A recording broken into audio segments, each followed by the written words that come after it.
Alright, everybody. It's the last live stream of the year because we're coming straight back at to you New Year's Day for the first stream of the year, where you'll actually get to. We'll have a chat where you can talk about anything and everything. Obviously, yesterday's Critics' Choice predictions and what some of your predictions might be for that as well. And of course, this. The last meeting, at least, where we discussed the 8 categories before it expands to 24 in a number of weeks. So yeah, it's AJ, myself, Ashley, and Owen doing our predictions, and thankfully, because it's Christmas, there ain't too much state of the race stuff to cover in this one, I think. Well, this is our first one since Globe and Critics' Choice came out. However, I don't know about you guys. We always emphasize that it's SAG and BAFTA who are going to sway anything. Mm-hmm. So, despite the fact that we have Globe and Critics' Choice, I kind of didn't really use them when making my choices. I just Not kind of. even look. I was telling Owen the other day, this is kind of when I really stop looking at everything else and just kind of go on what I'm feeling at this point in the season. So, and you really kind of get, especially when you do enough of these, you get to that point where it's like, at the end of the day, it's gonna be anything. So, Yeah. how much strategy can you really do at the end of the day? But we're gonna attempt to strategize and I reason and feel like for this last one as well, I've made some adjustments that are probably like I want to put the safe ones in because it'll be last minute where I try and work out who the, at least in terms of Twitch stuff, it's like the stream snipers. Who's like gonna be sort of the one that gets ignored yeah. and the one that actually gets like the 5th spot or the 10th spot, or well, no, there aren't 6 categories.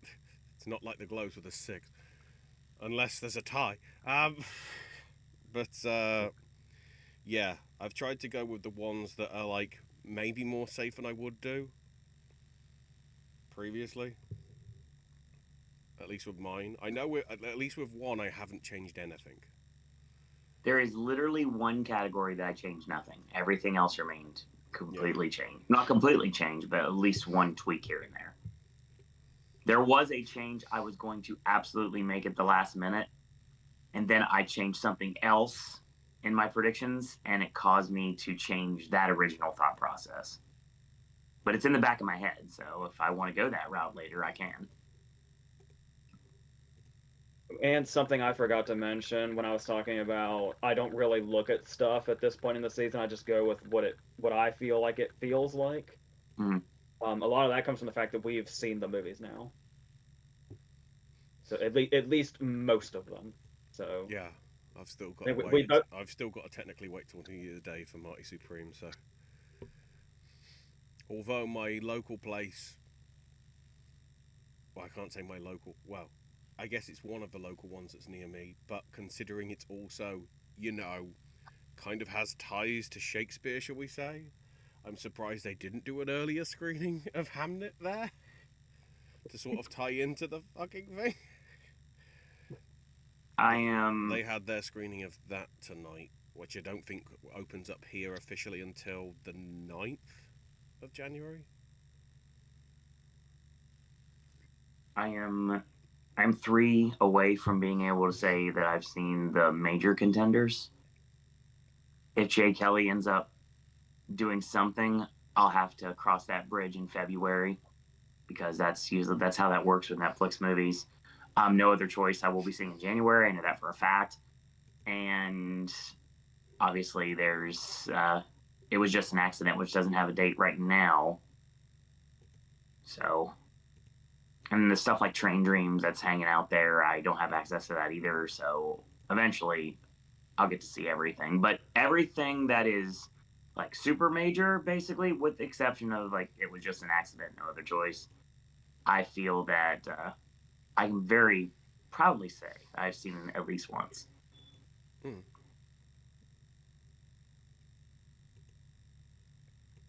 Shall we begin?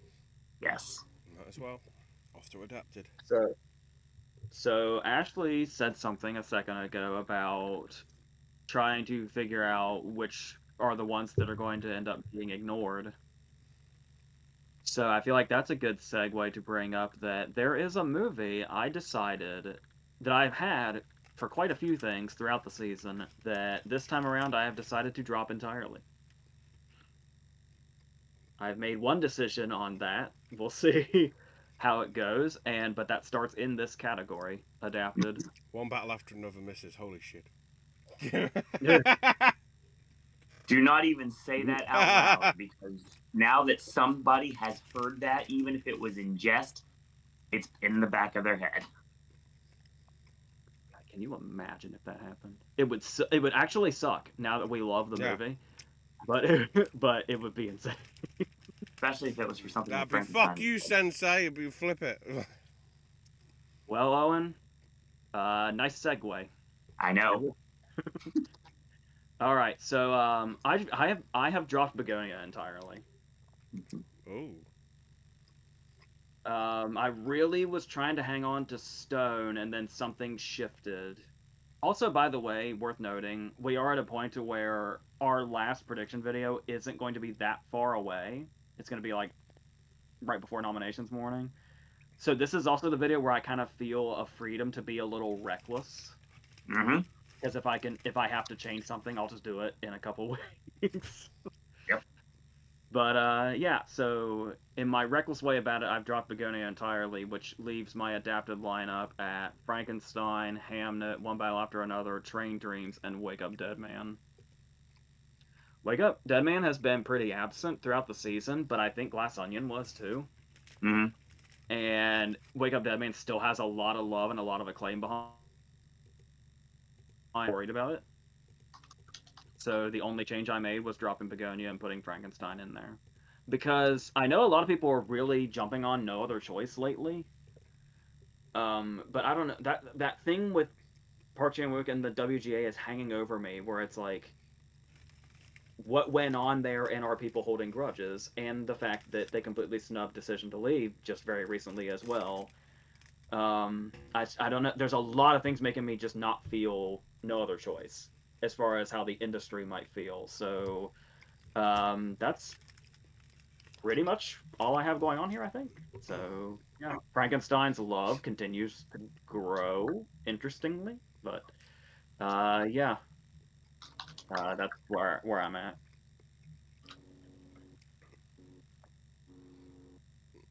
I was on the fence about which one to take out.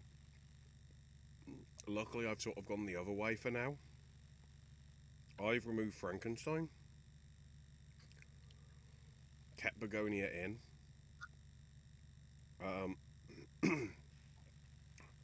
So joining Begonia, Hamnet, One Battle After Another, and Wake Up Dead Man,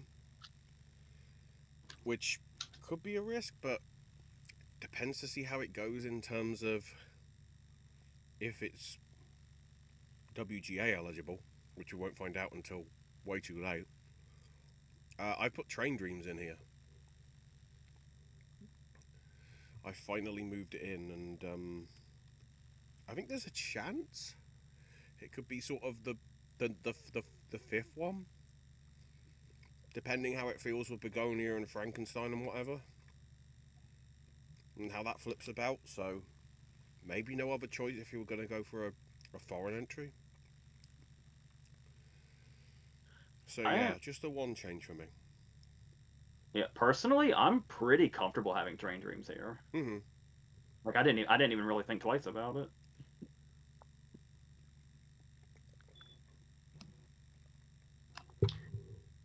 Well, it's funny because I too have dropped Frankenstein, and I took a course I didn't think I was going to. It's one of those things when AJ goes first. If we share the same opinion, I basically just get to look like I'm piggybacking off of it. But we had a long discussion about this for this entire, like, this is the first time we were ever, like, I'll shoot. We were so transparent with each other's predictions. I don't know anything what Ashley said. None of us do, except for Ashley. But AJ and myself definitely have had long conversations about this show we're doing right now. And I don't know about you, but we were even commenting. We were so transparent with what the other. We were showing each other our hands, basically. Yeah, absolutely. I have made changes since that conversation. I figured you would. So it's funny because I've dropped Begonia out completely. And what exactly AJ said about no other choice hangs in the back of my mind. So I was thinking, well, that's not the right answer. I'm keeping Wicked in here, but I feel like it's also vulnerable as well. With Wake Up Dead Man, Hamnet in one battle after another, and I'm gonna eat some more crow. It's in the kitchen. I'll get it later. My number 5 is Train Dreams.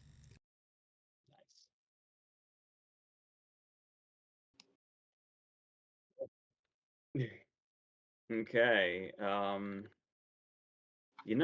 I have absolutely no confidence about original. I've got a lot of confidence, but there's a couple things I'm not completely sure about. Excuse me. Well, okay, so let's take just a second here to talk about Jay Kelly again. Yeah. So, I've been saying this whole time. I think Jay Kelly is an industry movie. That's the kind of thing they'll really go for. Not surprising at all that Critics' Choice and Globes and stuff like that haven't gone very hardcore for it. Mm-hmm.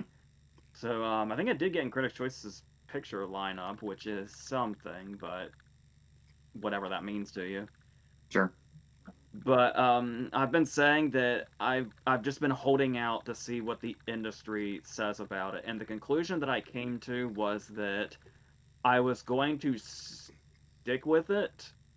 And the thing, because when you think about it, it's a movie about the industry. It's a movie about actors that are in a certain place in their career, and it kind of becomes this existential thing about it in a pretty beautiful way, honestly. And seeing all the ins and outs of that, and then the fact that it has all these big names in it, with not just Clooney and Sandler at the front, but you've got Billy Crudup, who has the one scene towards the beginning that people say might be the best acting of his career, which is saying something, especially for one scene. There's the scene Sandler has with Patrick Wilson that's really great, and Patrick Wilson has a scene with Clooney later also, and you got like the Laura Dern and Sandler scene in there, and it's like a whole ensemble thing going on. So the conclusion I've come to is if Jay Kelly is not nominated for SAG Ensemble, that's when I will finally think it's dead. But until that happens, I'm gonna hang on just a little bit longer. So, with that said, and I toyed with things because I was gonna take Jay Kelly out for either Blue Moon or The Secret Agent. But I also wasn't. Is The Secret Agent original? Yes. Yeah. Okay. It's 100% original. It doesn't feel like it's original. It feels like it's based on something. But yeah, it's definitely original. Yeah, if I was just talking about how we do have one more prediction video right before they come out. So if Jay Kelly misses SAG Ensemble, I'm very likely putting The Secret Agent in its place. Nice. But right now I'm gonna hang on to Jay Kelly along with It Was Just an Accident, Marty Supreme, Sentimental Value, and Sinners, which is the one I've had for I feel like months now. Right. This is the easy one for me because I don't think I've changed this. I have Marty Supreme, Secret Agent, Sentimental Value, Sinners, and Weapons. I don't think too much needs to be added there.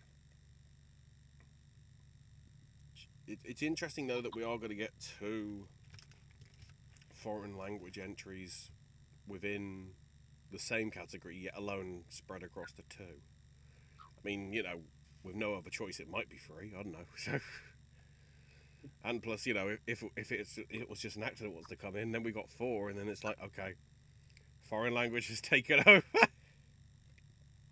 All because of you, Director Bong. I feel like we're definitely getting much closer to the balance people have been wanting for a while in regards to international movies with American movies Yeah. in an Oscar lineup. This is going to be like the most eclectic one we've had probably in the Oscars history. Yeah, for sure. Yeah, those.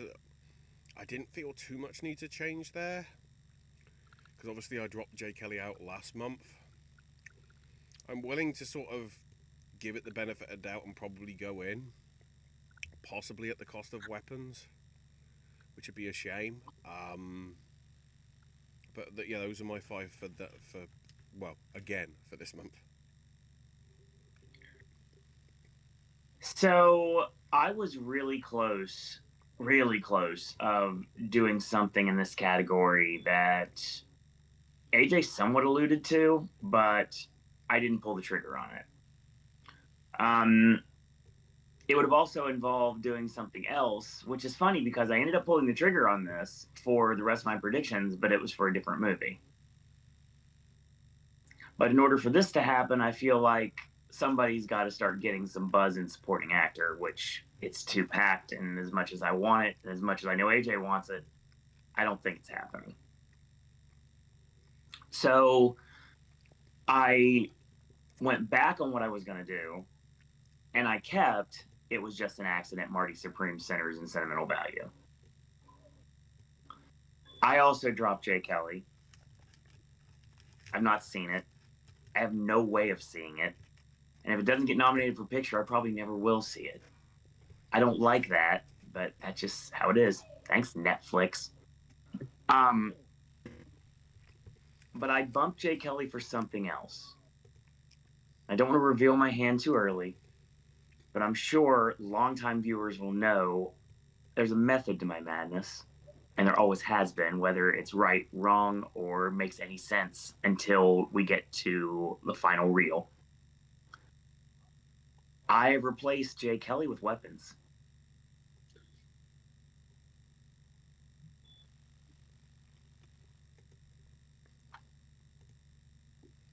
And you're kind of putting a to be continued on that. Like I said, we haven't reached the final reel yet. Pretty much know where I'm going to go with that, but I'll explain myself in a little bit. Right. Are we ready for? One more thing I forgot to shout out for Jay Kelly's ensemble. There's a really nice scene at the beginning with Clooney and Broadbent. He's another one you can throw into it. So, Get nominated somewhere just so I can freaking see this movie, please. Or just come to a theater. I don't care if you get nominated or not. Just come to a theater just for a week. Give me an opportunity to see this movie. all right, are we ready for the fucking headache that is supporting actress? Let's go. Well, I know it's a bit more annoying for me because there's something I refuse to let go of. It's fair. And I'm gonna do it till the end. So I've decided that. So, okay, first of all, I'm really not quite sure what Wicked is doing. That's gonna be a common theme a little later too. Because because I'm not usually looking at my list here when I'm thinking about what I'm gonna do. And I swear to God, every single time I think I get supporting actress figured out, I realize that I forgot Grande. It happens every time. So she's been a real pain in my ass lately. But now you know how we all feel. If you know, you know. But I suppose, even despite that, I don't have a reason to drop her. As much as it would really help to have her slot open. So, here's the thing. I was talking about how many movies could possibly double up. Mainly sentimental value, and to a certain degree, of One Battle After Another, depending on what you're thinking about One Battle After Another. Sure. So, if you've been here already, I've been on this thing since Chase Infinity came on the scene that despite the fact that she is being campaigned and leading, that they would Lakeith Stanfield her into supporting. And I have seen the movie again since the last time we did a prediction video.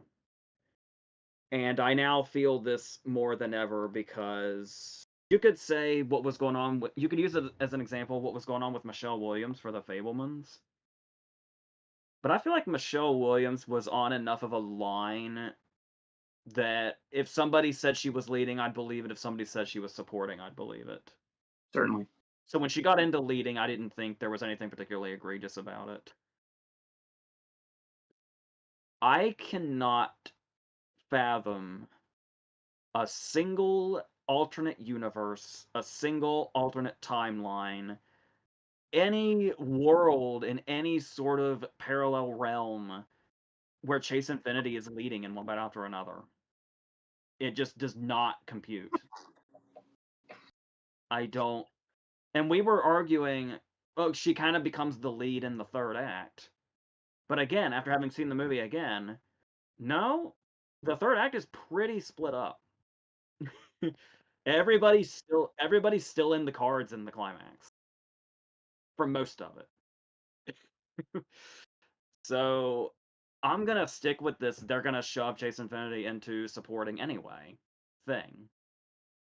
I surely, especially when they're trying to work lead actress out, they're gonna come to their senses and say, "Why are we trying to squeeze in this person that's not even leading when we got such packed things going on here? This is ridiculous." We can put her into supporting, just people are gonna get pushed out. And my mind, for some reason, immediately started targeting Elle Fanning. Which is weird because Elle Fanning would be a good nomination. Like, there's no real reason to take her out. No. But just when you look at the competition, because the other thing I could have done here was there's somebody else at play too. Her from Marty Supreme, Odessa. Anybody? whatever her name was, in all respect. So I was thinking, okay, I'm gonna see. I saw Marty Supreme today. I came like straight from Marty Supreme to this video. And I was like, once I've seen her, maybe I'll be able to decide what's going on here. And if I need to move something else around. I do think she's good, and not only is she good, without saying too much, the reveal that shows that there were more layers to her performance than we realized is something that'll probably go a long way. But I thought if I was going to put her in, my means of doing that would be to snub somebody I really didn't want to snub.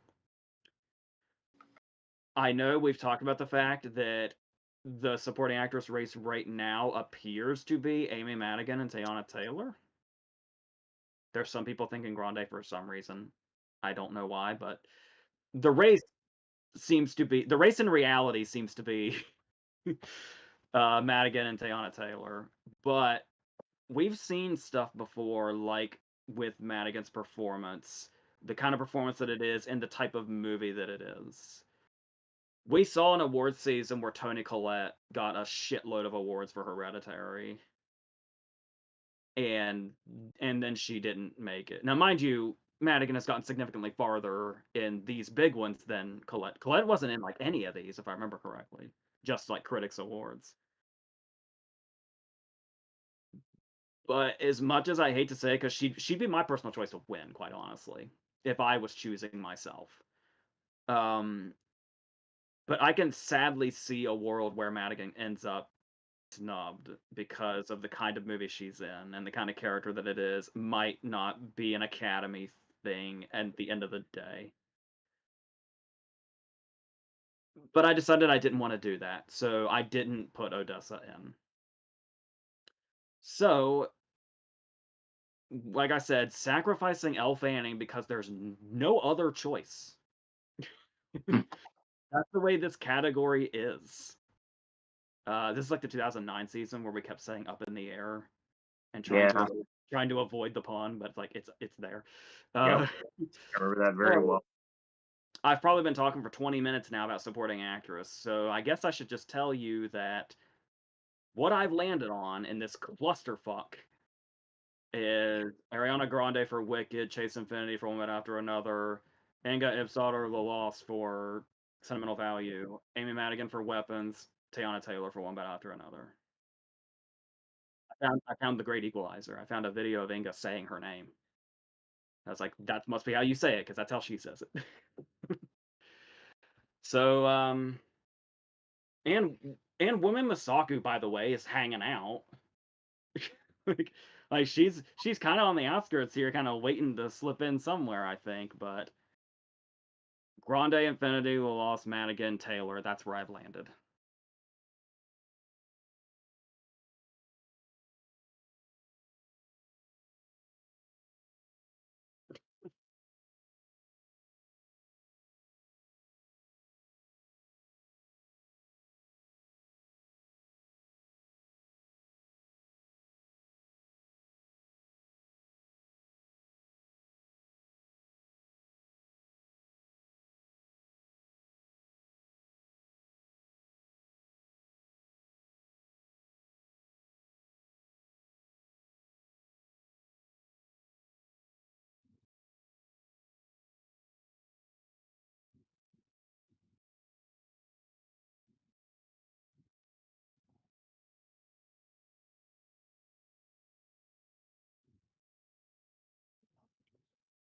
I feel like BAFTA that is annoying because I feel like BAFTA always ends up telling us something.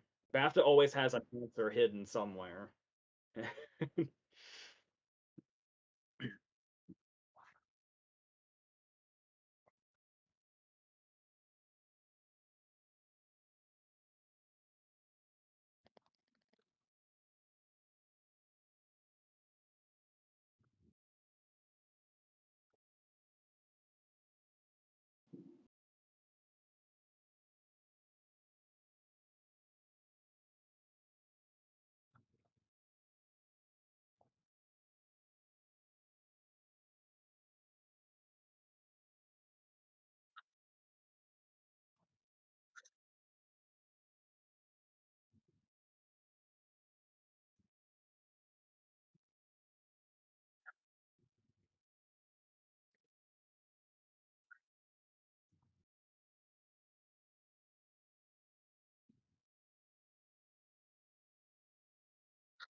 So yeah, I don't have Wonmi Masaku in my radar at all here.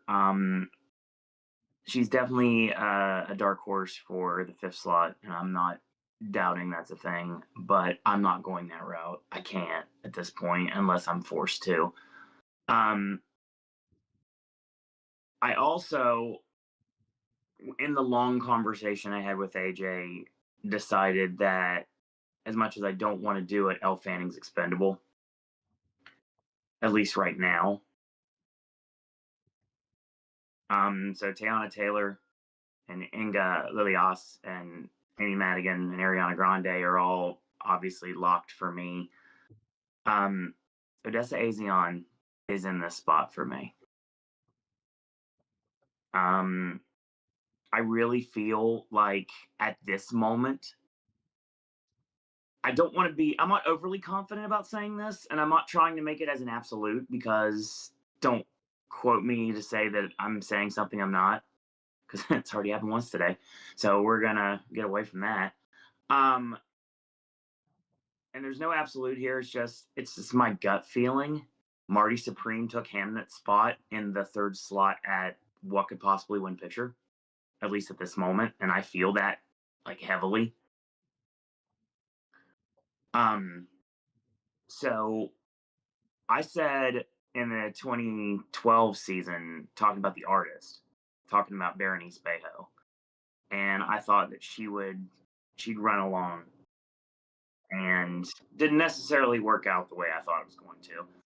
But this is not a tack on like pin the tail on the donkey nomination, or not at all. She is really good, and she has to do a lot of heavy lifting in the movie, even though it seems like she's not until she is. And she belongs here, like greatly belongs here. And I hate to have to expend Elle Fanning because I think AJ and I have come to the conclusion that we're both on the same page. We kind of like Fanning's performance a little bit more in sentimental value when it comes to the two like supporting performances. But I have to put her in here, and Elle Fanning's the one that I had to drop out because Lila Asa seems to be the one that has more buzz going forwards. Now, I could be completely wrong, and it could be opposite. That could happen. But I feel a little bit more confident with this 5 than I have in a little bit. Because obviously I rang the Chase Infinity bell and continue to. But in the category that they're trying to put her in, which I'm okay with because it means I don't have to do any more chopping the supporting actress. So, yeah, I'm comfortable with this as of this moment. We'll see how long that lasts.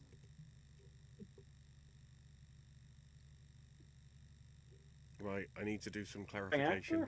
Speaking of Because uncomfortable, I realised that I was muted when I did the stuff, so people have just seen my mouth moving. Everybody on the call heard it. It's just because of the way I've got the setup. I muted it because obviously I'm trying to not be too congested, as you guys can hear that are watching the stream. Don't worry, the other guys are hearing me blow my nose and whatever, but they're being professional. They're going through it. I have a knee brace on. So to clarify, I've dropped Paltrow and Close out my list, and my list is Fanning, Grande, Lilias, Madigan, and Taylor. For the record, for people watching, so that it isn't like, can we lip read? What's he saying? Oh, we live! Had to be said. Speaking of Marty Supreme. Yeah. If you know, you know. And now AJ knows. Yes. He's a farmer. Anyway. It took me some adjustment. I was like, it's like you said, the voice is the giveaway. The voice is when you see him in the background coming in his car and everything, and then next thing you know, you hear the voice. I'm like, oh, it's Farmer Ben. Let's go. So, I imagine for most people, supporting actor is the same block of 6. It's just a matter of which one is being bumped off. Well, there's somebody that belongs in this lineup that in another world they would be here too, but sadly they're not here.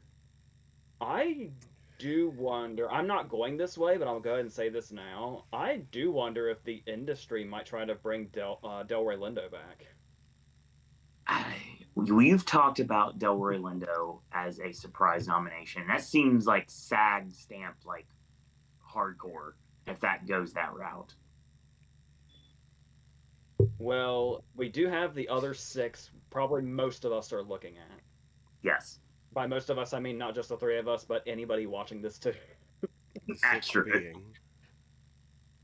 So a lot of people have abandoned J. Kelly, but I made my J. Kelly point when we talked about original screenplay. Mm-hmm. So if you've just tuned in, go back to that. So another thing I've talked about is that the Academy does not seem to go for young actors very often. No. By that I typically mean like under 20. Because I talk about how the kind of Lucas Hedges was kind of an anomaly, and we don't really see that very often. No. And while he's still like 28, Jacob Elordi is always much younger than I think he is.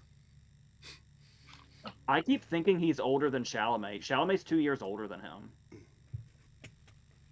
And also talking about the young actors and them not going for it thing. Chalamet's kind of an anomaly, also, in a bigger way. Like the thing about Chalamet is he is so like such a present force in the industry now. It never even occurs to me how young he is. Mm-mm. I tend to forget how young he is because he Wise just seems beyond his years. it just seems like he's here now. Yeah. So and every now and then somebody like him comes along, but for the most part I feel like they really don't. It's almost like they intentionally try to not skew young when nominating actors. They love their young actresses. Say about that. Say whatever you want to say about that. Be my We guest. have many times.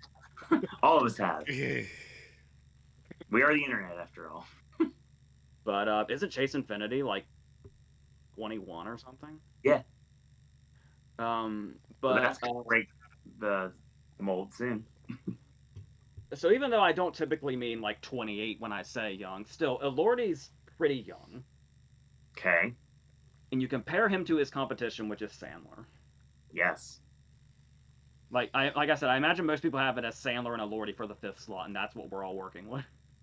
Except for the people that are hanging on to Sinners because of it being Sinners, and they really want Sinners to get that final slot, which it's not out of the realm of possibility. Like I said, I am making sure I do not ignore Delroy Lindo. He's over here somewhere. Yeah, he's there.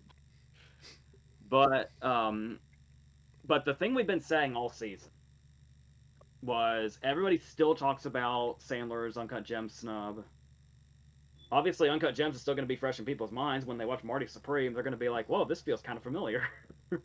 Oh yeah, it's that movie where we all got really pissed that Sandler didn't get nominated. I wonder if we have a chance to do that this year. Not that that's going to actually, you get what I mean. That's for the pedantic people. But yeah, and the fact that obviously they have been working towards being ready to do that for Sandler after his SAG nomination for Hustle. So the love for Sandler is there and has been there. And PTA being in the spotlight is reminding people a lot of Punch Drunk Love again. Yes, as they should. So again, not that people will make this connection. I'm just saying there are things out there that could bring Sandler to the forefront, even if a lot of people think Jay Kelly's not in the conversation anymore. But again, I said my piece on Jay Kelly already, so based on everything I said just now, I have decided on Benicio del Toro for One Battle After Another, Paul Mescal for Hamnet, Sean Penn for One Battle After Another, Sandler for Jay Kelly, and Stellan Skarsgård for Sentimental Value. On the One Battle After Another front, first of all, last time we were doing this, I was like, I don't think they're gonna double up. I don't know if Benicio's gonna, come out with all of the love that Sean Penn's surely gonna get. And obviously things have changed in a month. Yes. Things have very much changed in a month. So now we were talking about what if they go with somebody instead of Penn. But right now I'm gonna go with them doubling. I really think what I was saying. I can't remember. Was it you, Owen? I was talking to when I said that Penn is an actor that is always criticized for taking himself way too seriously. Yeah, for and sure. just being way too over serious about everything. And then to see him play a character as humiliating as Lockjaw. Like his last scene in One Battle After Another is like you just don't see Penn in that light ever.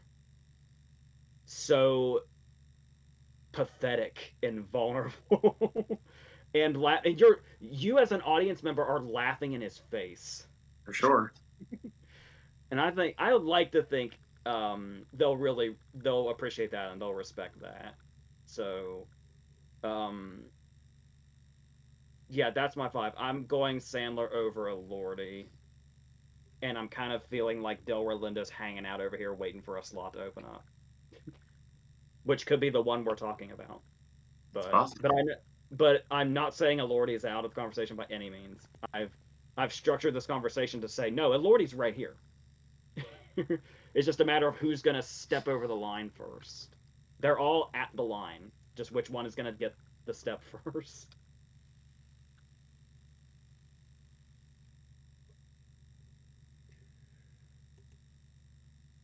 So I've moved Sandler out to put Skarsgård back in from way back in the early days.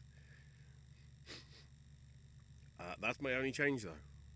So I still have Penn, I still have Del Toro, I still have Mescal, and yes, I'm gonna be on that Delroy Lindo hill, possibly, possibly even to the last minute, and hope that it gets announced Oscar nominations morning, I should say, because I partly feel, oh, it's sort of, I mean, the fact that Sandler still hasn't got a nomination, like, is a thing, but I feel as well that, like, the industry wants to acknowledge it because, you know, as you said yourself a few years back, he clearly was in the hunt and should have been in the hunt more so than he possibly was for supporting for Five Bloods. I would have given him the trophy in leading for the Five Bloods. Mm-hmm. Without his, and once again, that was the Bozeman Hopkins year. That was a year for that category. I would have given it to him right then and there easily. So yeah, I just feel like I don't want to say like Adam Sandler's the white guy, but like if you want to put some, diversity in there, you've obviously got Del Toro as well, but like Delroy's had some good performances over the last few years, and it's a very crucial performance as well in Sinners that like because I feel Miles is a bit too young to probably get it unless it suddenly somehow isn't, but yeah, I'm sticking on the Lindo line. Next stop, who knows? Um, the most obvious one for me here is I want to put Andrew Scott here. And he definitely belongs here. And if there was somebody to take Penn out of the equation, it would, for me, it'd be Andrew Scott. But I would 1,000,000% go with his performance because I just love the movie so much. I love everything about it. Notice last month I went the Jacob Elordi train and I backpedaled, and I've been kind of flip flopping back and forth all season. Like Paul Mescal, even though I like the performance overall, and he belongs here, it's like he's losing ground a little bit, but he's still here and he's still in the top. Not as the top, but he's still in like top contention. And Skarsgård could be the spoiler here, and he's fantastic, and he's never left my list. I'm not dropping Adam Sandler for anything. I love Adam Sandler. He's amazing. And he has a lot of industry love, like AJ was talking about. And yeah, is more of his like straight, not comedic roles, like the more the darker stuff like Punch Drunk Love. And I know not many people liked Reign Over Me, but I kind of did. And Funny People, which I love that movie. Sandler's fantastic no matter what. He, again, it's like has been mentioned many times in my Kevin Smith riddled brain. He could play the shark in Jaws. He's that good. And I'm sure he'd knock it out of the park if he did. But he's not going anywhere. So if Jay Kelly is to fall, Sandler's still in there. So I'm going to keep him. So I had to drop Elordi. I couldn't go with my heart and go with Andrew Scott. I wasn't going to go the centers route. Josh O'Connor would have been an idea if they want to do anything with Wake Up Dead Man. And other than screenplay, I feel like Wake Up Dead Man's going to go completely like unnominated, which is a shame, which means I may have to tweak my screenplay lineup before the Oscar nominations. But I guess we'll find out. I went back to Benicio. So I think that makes sense. I dropped him last month. I put him back in this month. And yeah, I think Mescal, Penn, Sandler, Skarsgård, and Del Toro is your 5. Unless there's somebody wanting to knock on the door like Delroy Lindo, of course, or an Andrew Scott, or somebody we're not even thinking of. There could be a wild card that we don't know about that could possibly be in this. Like, I'm looking at these like so-called lineups and everything, and I see people like the stuff about Jeremy Strong is basically gone. So Deliver Me From Nowhere is probably not going to go anywhere. And if they wanted to be inspired, not a performance I'm necessarily the major fan of, but Jacoby Jupe would be an option too. But that's way too young, and that's completely going against any sort of type. There's even people talking about Michael Shannon in Nuremberg, and I'm like, yes, please. And that role is awesome. I love Nuremberg. I really wish more people would have liked it. But no, I mean, there's even somebody. I'm reading this and I look at it. And I say Jameson Idris for F1. Fun role. I would not be opposed to it, but it's not happening. So yeah, I feel like this 5 pretty much set until it's not, just like anything else.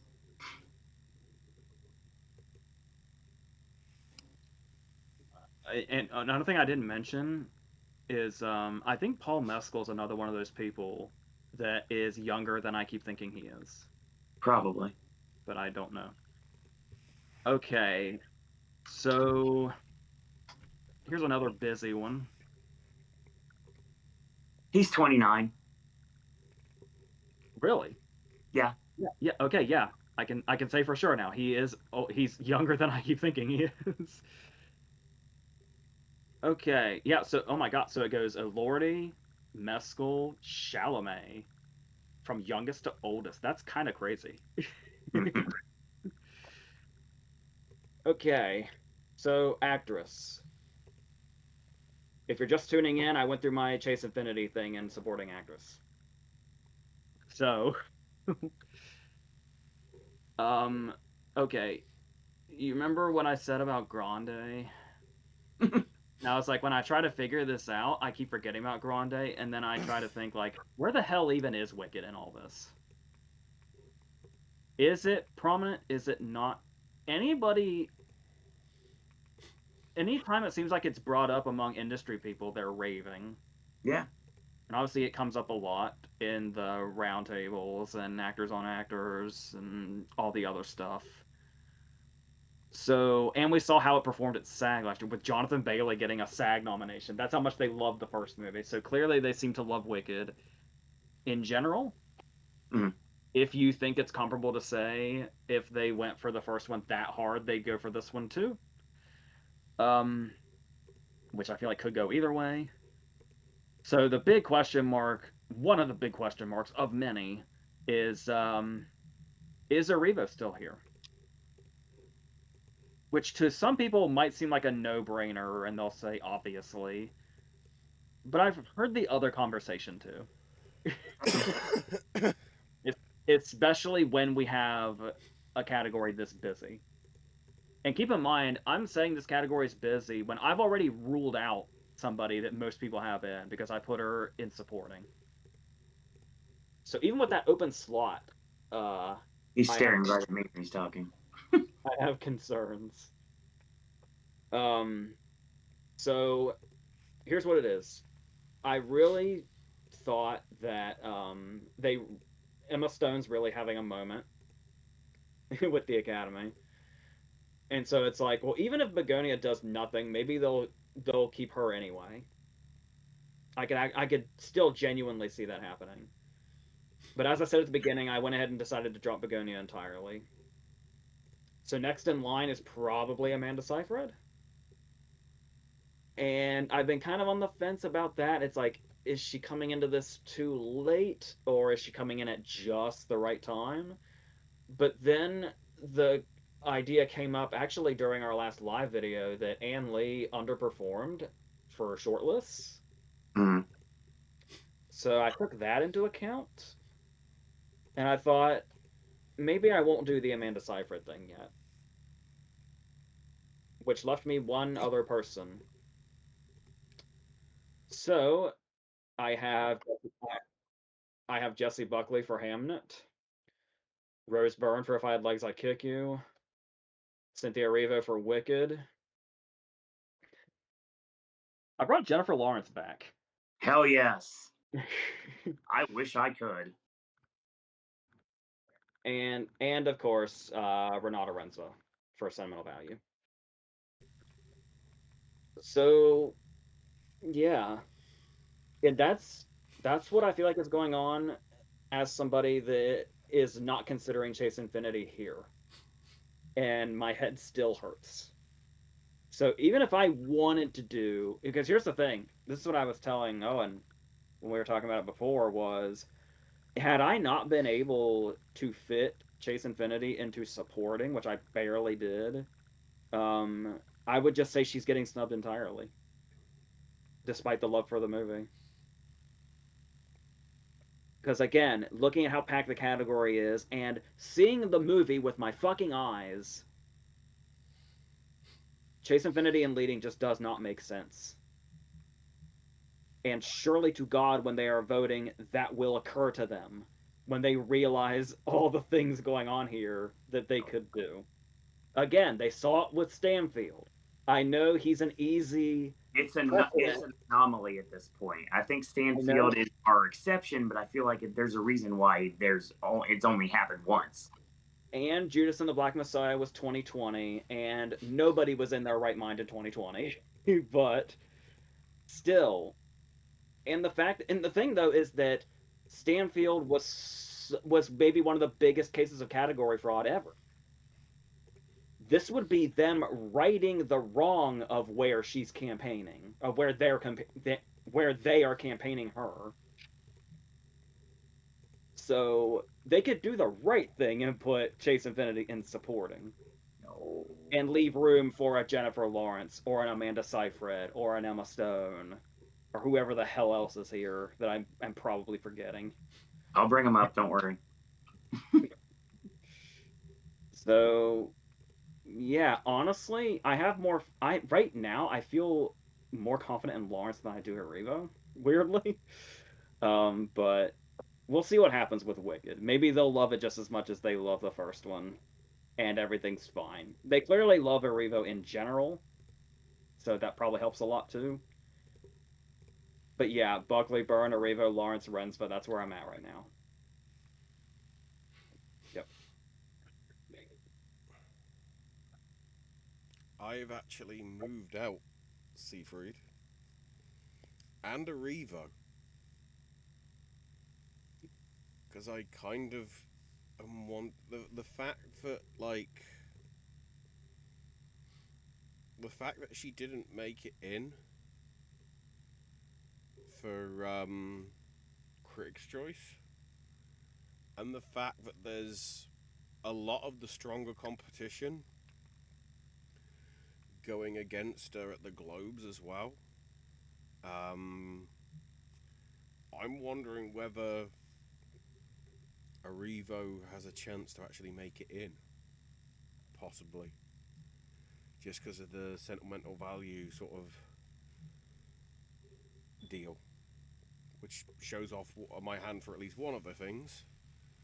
Renate Rensiv comes in, and the other person joining Emma Stone, Chase Infinity, and Jessie Buckley is I finally committed to Rose Byrne for If I Had Legs I'd Kick You.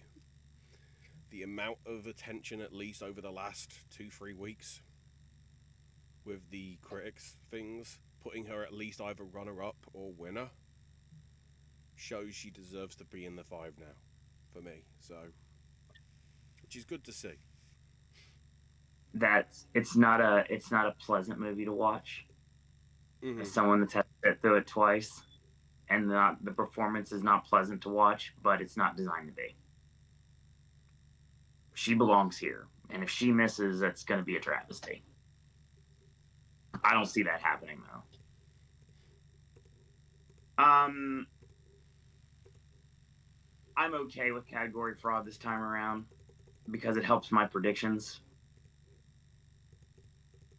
And I'm okay with the insane Testament of Anne Lee that I've seen a trailer for a few times that I have no idea when I'm actually going to see the movie.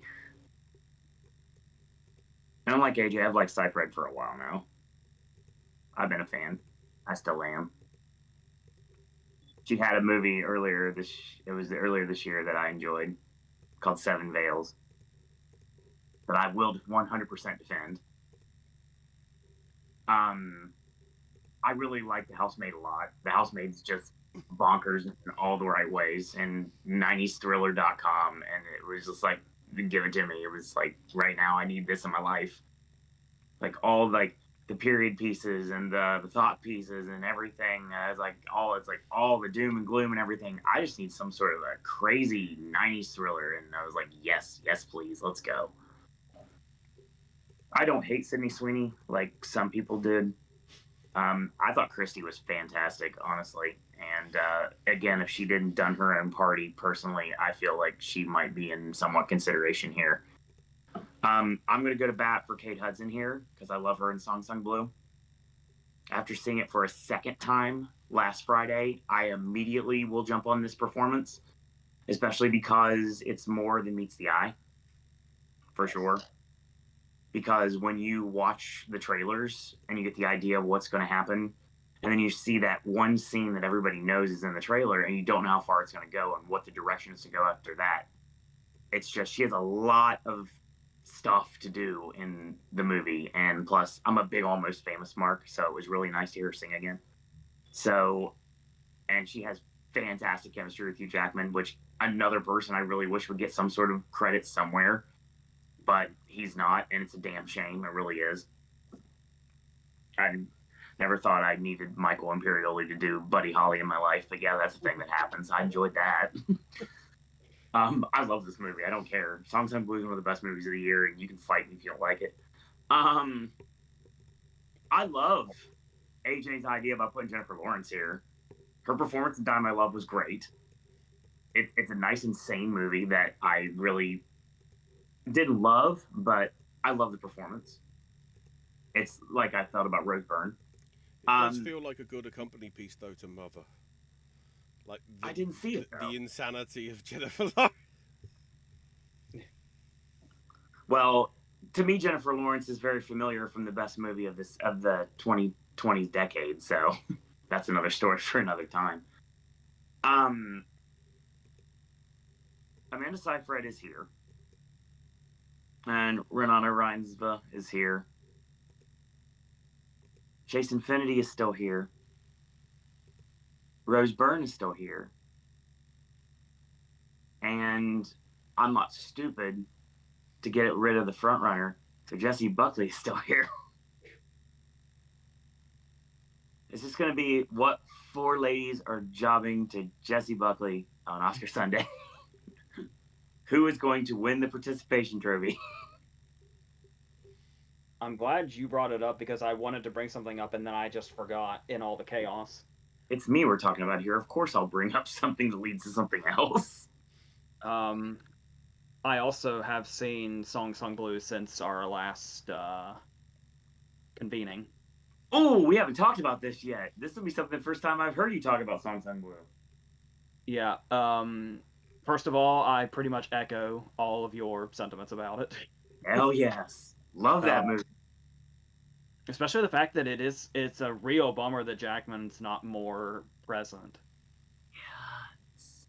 Yes. He was here. Yeah, so I know I was talking about how crowded it is, but a thought did repeatedly occur to me while I was watching the movie. I'm not saying she'd go all the way, and I'm not saying it would take her all the way. I'm just talking about one thing. and I'm not even saying this will happen. I'm just saying this is what I was thinking about the whole time I was watching it. We're probably I on the same wavelength here. I genuinely would not be surprised if Kate Hudson showed up at SAG. I can see it happening. So whatever chaos that would cause would be another story. But yeah, If we could run Kate Hudson instead of Cyfred, yes, let's go. Let's go right now. but yeah, I have plenty of good things to say about Song Sung Blue, which is probably also a conversation we can continue on Thursday. Thursday, yes. Are we on to actor? Mm-hmm. Yep. Okay, so this is like a total makeover from what I had before. What I had before is like what I had in November is kind of embarrassing compared to what I'm looking at now. So Okay. All right. so I was refusing with my J. Kelly thing. I was refusing to let Clooney go for a long time. Right. And then it occurred to me, well, let's say J. Kelly performs much better once it hits the industry awards, and if that would make Clooney. My comparison was if Clooney would still be like De Niro in The Irishman, Mm-hmm. or even if it does really well for some reason, all the nominations just go around the lead. Even though, fuck what anybody else says, I think De Niro totally deserved an awards run for The Irishman, Yeah, definitely. especially that whole last hour or so. Um, and I think Clooney is extremely deserving of showing up more. But and I got paranoid about Jeremy Allen White and held on to him, but I've managed to happily get away from Deliver Me from Nowhere. So I was able to bring my, even though I'm in a certain place with Jay Kelly, I was able to bring myself to drop Clooney just based on the crowd and the fact that we've seen something that reminds me of it happen before.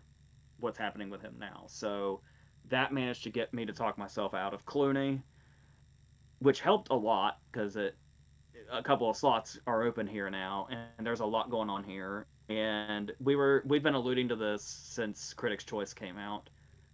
It would appear, regardless of what happens in actor, we're gonna have an amazing lineup. Oh my God, yes. We're gonna have like one of the all-timer actor lineups, regardless of what happens.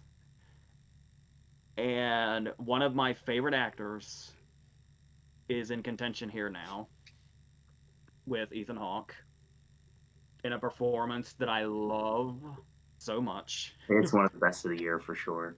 that I love to my core. Yes.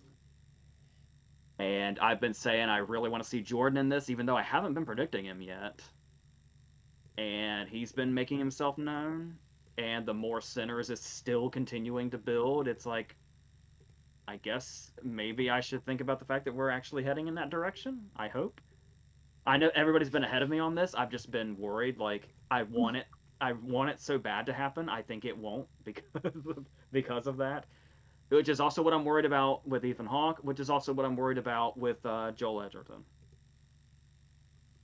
So what we're basically saying is, I feel like a lot of people are under the impression that Chalamet, DiCaprio, and Wagner Moura are probably fine, Oh yeah, for sure.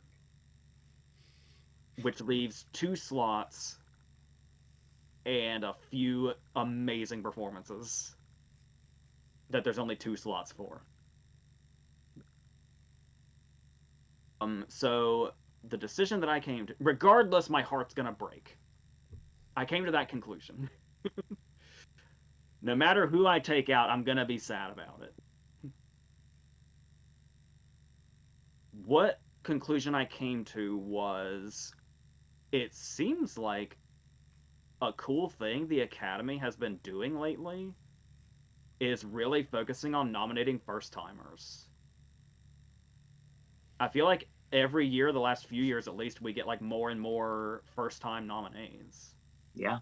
And that's like been increasing. So between Joel Edgerton, Michael B. Jordan, and Ethan Hawke, one of them's not a first timer. In fact, one of them has 4 Oscar nominations already, 2 of which are for acting. So as much as it breaks my heart, I decided to not go with Ethan Hawke. But again, I'm also a bit of a curse for the things I love, so maybe I'm helping him. So that leaves me with Timothy Chalamet for Marty Supreme, Leonardo DiCaprio for One Bad After Another, Joel Edgerton for Train Dreams, Michael B. Jordan for Sinners, and Wagner Moore for The Secret Agent. And I think I'm good with that.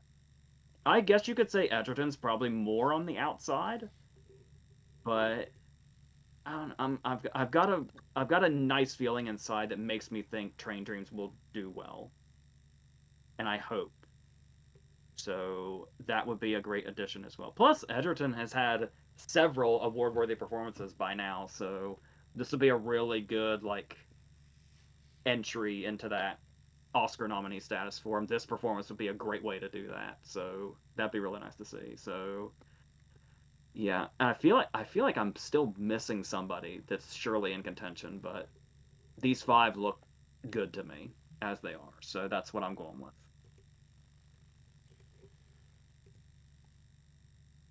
I have moved George Clooney out and finally brought in Joel Edgerton.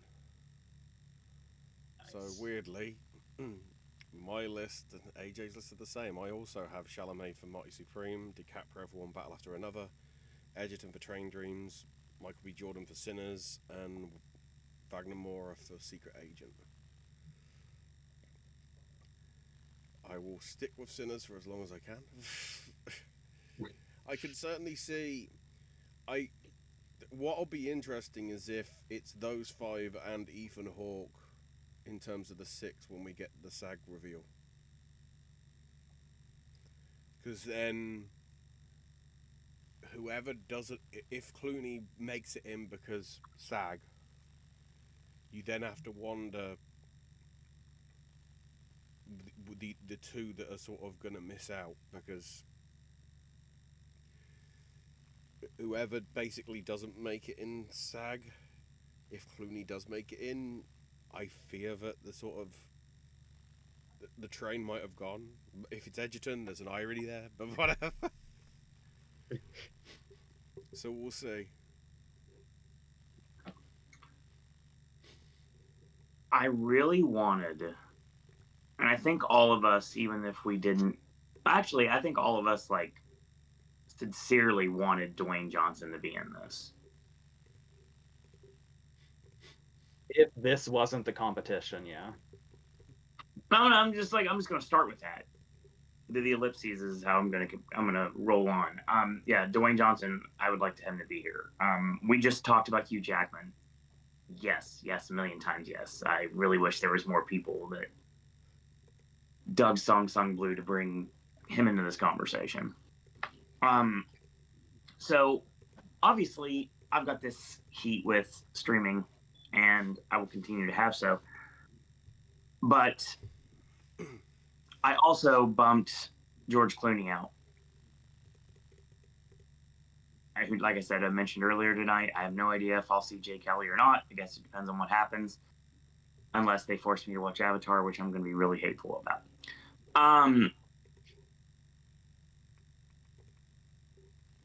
Commit to the bit. Marty Mauser himself.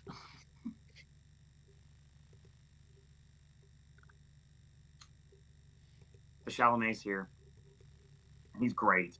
Absolutely great. I love the fact that I've been able to see Marty Supreme now. And even though I limped around like a 90-year-old man around the AMC, it was worth every second. And also being able to see Song Sung Blue again, also worth every second. Leonardo DiCaprio, love the performance. Wagner Moore is phenomenal.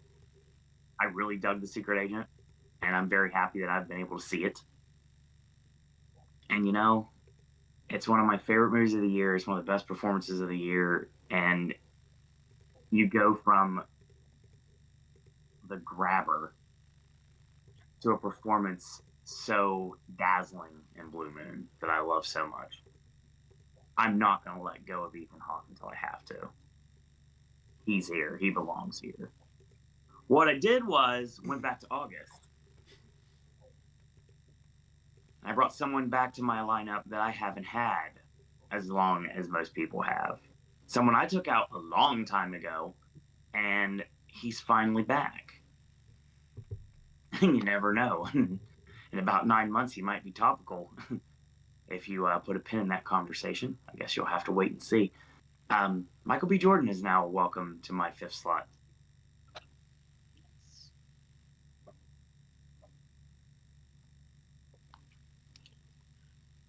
Okay, director. I've been dreading this conversation online all day, and it's going to be fun to see me how I'm going to dig myself out of it. I thought a lot about it, and I ended up only making one change. I guess actually my question was if I was going to change anything at all, but I did make one change. As did I. I've been on the Jafar Ba'ani thing for a while now. Damn. And it's like, especially if you want to like make a statement, this is that. This is one of those as well as the quality of the movie and his direction. And it appears that Del Toro is very much in this conversation. Yeah. But there was somebody where it was like, I feel like, well, the thing about it too was how much of a blind spot Marty Supreme was for a while. Where it's like, we all seem to know it was gonna do something in probably a relatively big way. But Safdie was a commitment I couldn't make for a while. I think I may have possibly put him in once, and that was it. I think you did once. Yeah. Because that was when I was talking about the Smashing Machine, actually. Because I remember we went back and forth on which Safdie brother that month. I think it's definitely clear now. Yeah. Crystal. So, I honestly, I feel like I should feel more unsure about this than I am. But when I look at the 5 I'm looking at, it's like, no, I think that makes sense. Unless this might seem unthinkable, but if Chloe Zhao's the one that gets bumped off. Because again, Hamnet was at the top of the pack for a while. Now it's still here nicely, but it kind of feels like a lot of things are taking its thunder at this point. Like I mentioned earlier. And one thing that might result in could be the potential of Chloe getting bumped out. I would imagine maybe some people think that Trier's not as safe as others think he might be. After watching the movie especially, I feel okay about Trier. So I think that tells you what I've got. I've got PTA, I've got Kugler, I've got Safdie, I've got Trier, and I've got Zhao. So my change was taking Panahi out for Safdie. Everybody else stayed.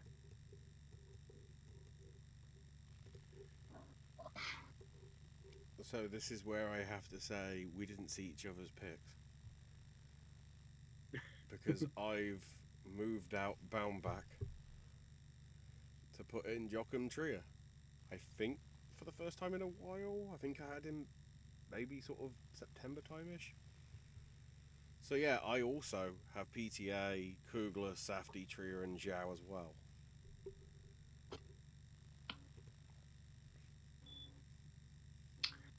All right, here we go. So, as AJ was going, he knows what I'm about to say before I say it. And he's part of the reason why I'm making this decision. Or I've already made this decision. I didn't have Joachim Trier last month. I bumped him out for Chloe. I say this to gritted teeth because everyone knows how much I love the documentary Nomadland that did undeservingly win Best Picture. I'm always going to say that forever and a day.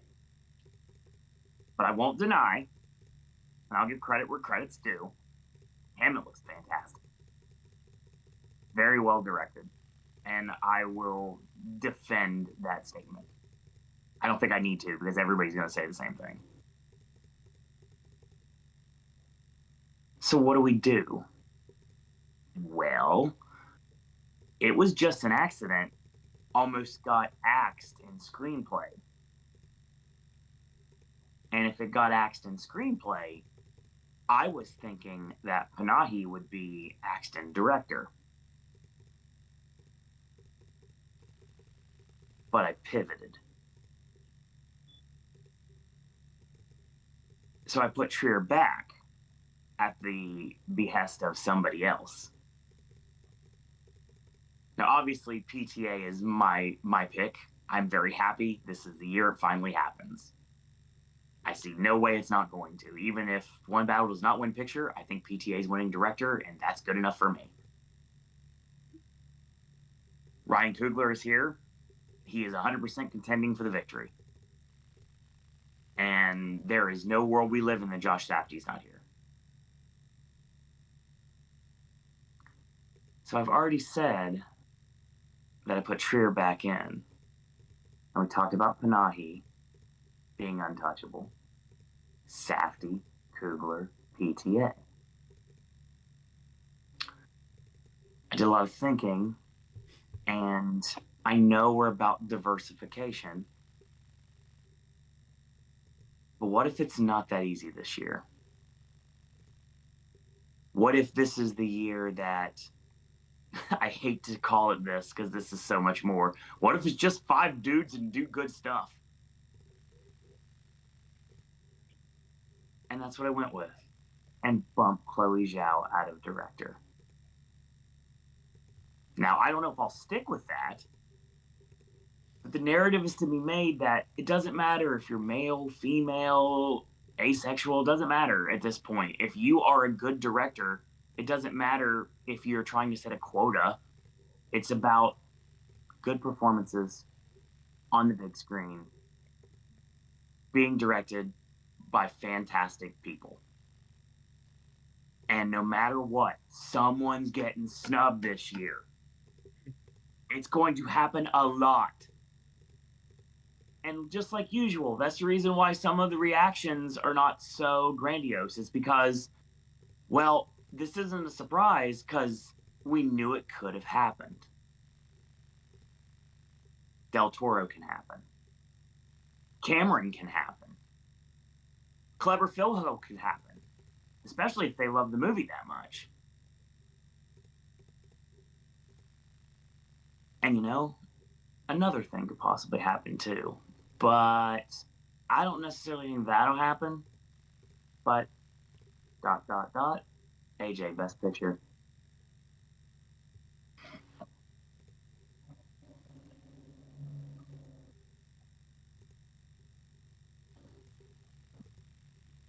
What's happening? Go. Oh, okay. I was like, Owen there quoting the line from Christopher Walken in View to a Kill. Go! No, As in a you were- more ironic and timely reason, if you know, you know. I thought you were about to say something else dramatically, and I was like, did I get lost somewhere? I was trying to give you a segue to lead into picture. I see what you. Okay, I see what you're doing now. You know what I'm trying to do. And obviously, I'm not going that route, but to go one way to get to another, let's go to picture. Man, we can't do Take 2 live. Bummer. No, we can't. Yes, we're live. We don't have a chat right now, but we're totally live. So, here's where my mind is at. There is a movie. I think I've had it here since we started in August. And the movie is now out. And people have had their reactions. They're a little divisive, as you'd probably guess. That's really not surprising.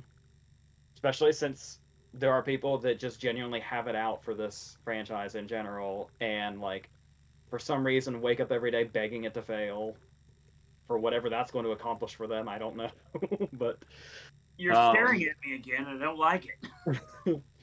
but here was my reasoning. Regardless of if people are saying there's like Avatar fatigue now after 3 movies. Yeah, 3 long movies, sure, but 3 movies nonetheless. And one of which was just a few years ago and managed a picture nomination. And what I was obviously my reasoning the whole time before its release was, well, yeah, The Way of Water did it, and because I wasn't betting on The Way of Water in 2022. You weren't. It was like, oh, okay, that is what we're doing with Avatar. Okay, so now we're at Fire and Ash, and I'm thinking, okay, maybe, and even Cameron is like unsure. He's like, well, guys, I've got some backups in case this doesn't work out. A lot of people also think that's him trolling or trying to get people motivated to keep going, just to get him more. But yeah, the thing I was coming back to, though, in regards to will Fire and Ash be a picture nominee, is that a big thing was you'll like Fire and Ash if you are an Avatar fan. Like, if you went crazy for The Way of Water, you'll probably go equally crazy for Fire and Ash, which more or less seems to be the case. So, thinking about it that way, The Way of Water was only a few years ago, and enough people in the Academy considered it their favorite of the year that it did get that picture nomination. Assuming the voting still works the same way it did when we initially expanded the category with the ranking. Is that still the thing we're doing? But regardless, yeah, a lot of people in the Academy had to love The Way of Water for it to get that picture nomination. And assuming those people are still in the Academy 3 years later, what would they not like about Fire and Ash that they loved about The Way of Water? So I'm going ahead and saying Avatar is still here based on that fan base still exists in the Academy from a few years ago. Then we come to where I had to switch things up a little bit. This is kind of a rope-a-dope scenario where I was building up what I'm gonna do is hang on to Jay Kelly until SAG tells me otherwise. That was the plan. Then something occurred to me at the last minute that changed my mind, and I ended up switching Jay Kelly out with another movie. I wasn't going all in on Frankenstein. And then, like, at the last minute, I remembered something that I tend to forget quite often, which is Nightmare Alley's picture nomination. Yeah, don't remind me. Oh, it's terrible. If I remember correctly, Nightmare Alley's picture nomination snuck up on most of us. And it also showed that once they gave the Shape of Water picture, they were not done with Del Toro. Pinocchio, I guess you could say, proved that a little bit too. So if they still love Del Toro enough that Nightmare Alley got a picture nomination, and the fact that Frankenstein, that I don't even really have to theorize about Nightmare Alley because Frankenstein does already have a lot of support behind it. To the fact that I imagine a lot of people already have it in without much explanation. But to explain how I went from Jay Kelly to Frankenstein, it's the Nightmare Alley path. And the SAG will change my mind one way or the other about Jay Kelly. Then we've got the Hamnet, It Was Just an Accident, Marty Supreme, One Battle After Another, The Secret Agent, Sentimental Value, Sinners, and Train Dreams. That's my 10.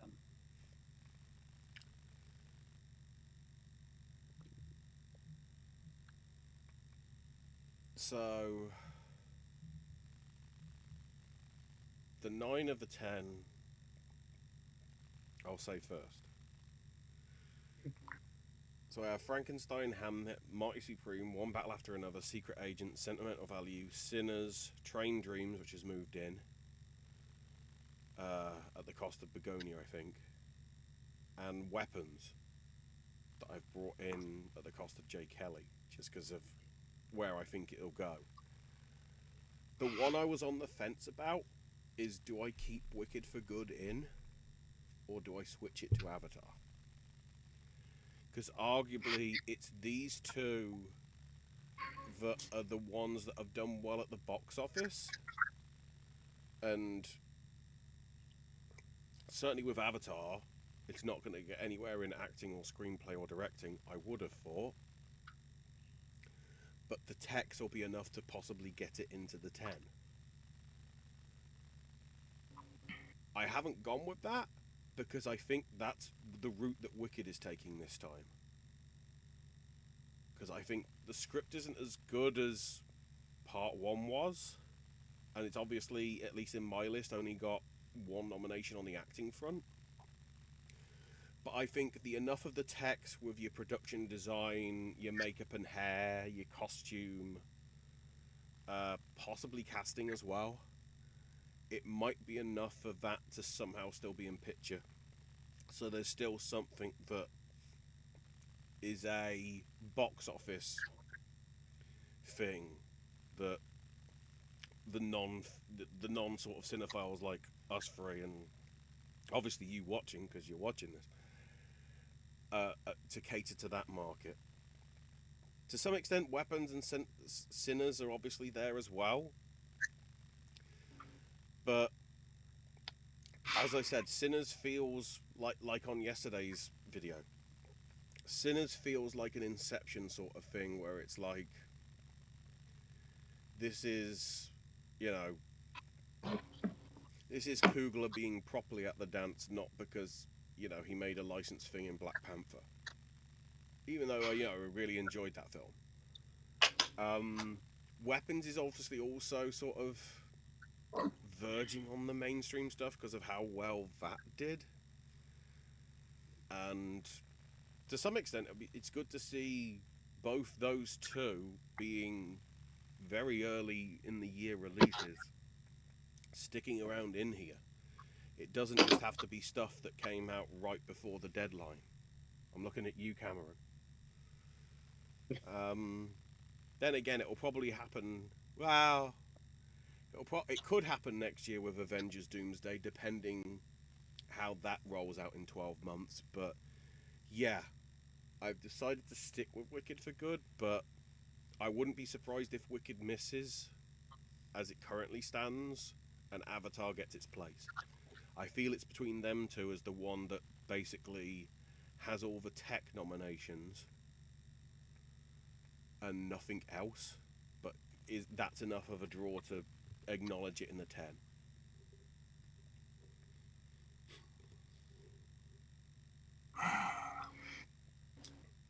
Had all these things I wanted to say.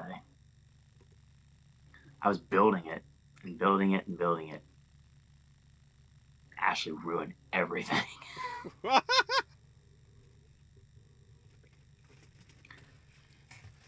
So I guess there's really no reason to go into anything. My best picture lineup continues to be Hamnet. It was just an accident. Jay Kelly, Hanging On by a Thread. Marty Supreme, One Battle After Another. The Secret Agent. Sentimental Value. Sinners, Wicked for Good. And yes, welcome to the 10 Weapons.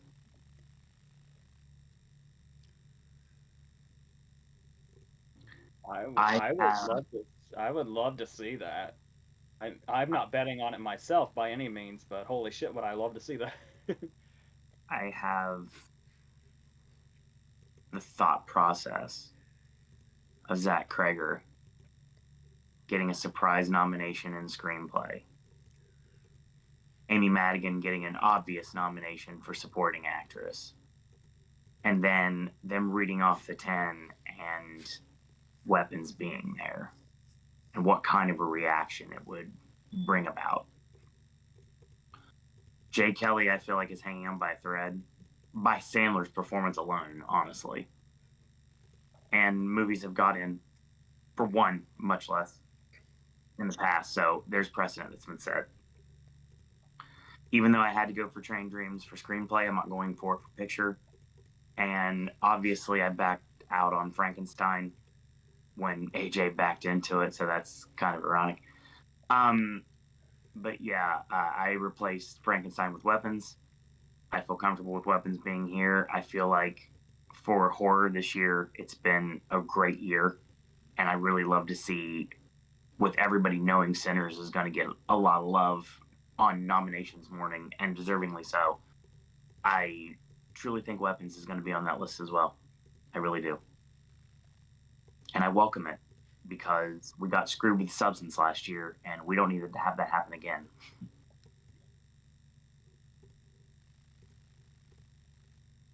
Is that it? That's it. Right.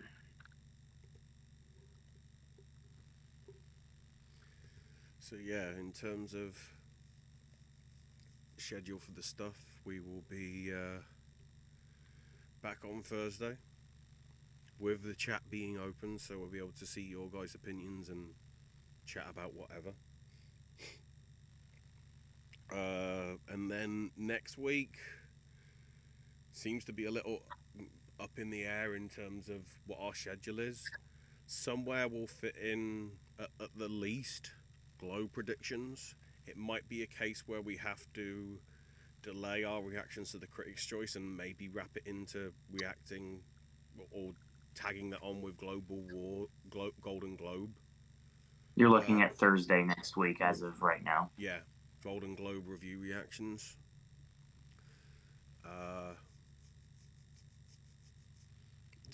Together, but yeah, at least next Thursday for the Globe predictions. That's for sure. That's locked. Mm-hmm.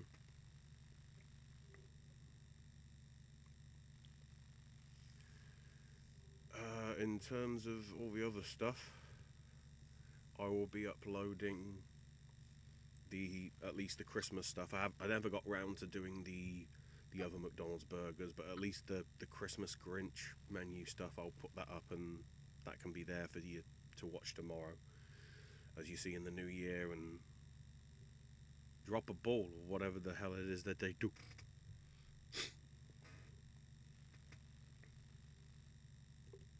But yeah, Owen, you want to round us out for the live stream for the year? Yeah, I do actually.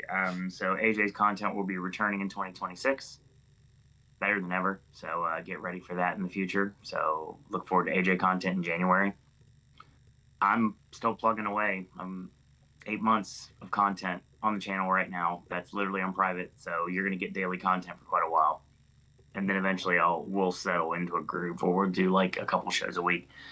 Award season is gonna be pretty hectic, obviously. And right when we have that wonderful award season break is finally when we get to do our 2009 retrospective. I'm super excited about this. AJ's super excited about this. Should be interesting to see what Ashley has to say about it. We have a lot of stories to tell. You guys like it when we tell our stories? Yeah, it's going to be a fun time. There's some really fun stories. Like literally last night, I was on the phone with AJ, and or it might have been the other night. I'm losing track of days at this point. I know wrestling's tomorrow, so yeah, that obviously means it might have been 2 days ago. But yeah, we were talking about some of the things that happened to me in professional wrestling, and they were very humorous stories that maybe I'll bring up on here at some point. But yes, that was fun. I don't think AJ's ever heard those stories either, and it was even funnier. I can be found on X at Sir Owen Disney. Ashley can be found on X at Ash is my name UK. And that's going to be your final show for 2025. I want to thank everyone for joining Popcast Network for 2025. We've had a fun year. I know it wasn't really plentiful for content as much as previous year until we got to the very end, but you had a ton of AJ content. We had a bunch of new segments debuted, and there's a bunch of really great videos. So if you haven't checked out some of the content on the network, feel free to if you have the time, if you feel compelled to join us. We will be back here on January 1st, 2026 at 6 p.m. Eastern Standard Time with another hangout with you guys, because Google Hangouts doesn't exist anymore because technology hates me. So needless to say, we'll be back here again. And as always, one final time this year, always have the best day ever. Wear your heart on your wrist. And never forget that sometimes it's easier to smile and sometimes it's easier to cry. But at the end of the day, everything's going to be all right. Stream any minute now by Water Parks. Watch End of the Era on Disney Plus. And go watch a movie. There's so much great stuff out there. Learn about these films, man. Seriously, there's so many great movies out there that most people haven't heard of. Bob Trevino likes it. Go. In the meantime, I want to thank you guys and girls out there for watching.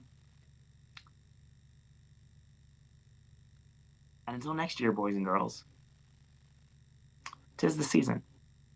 That's all we got to say about that.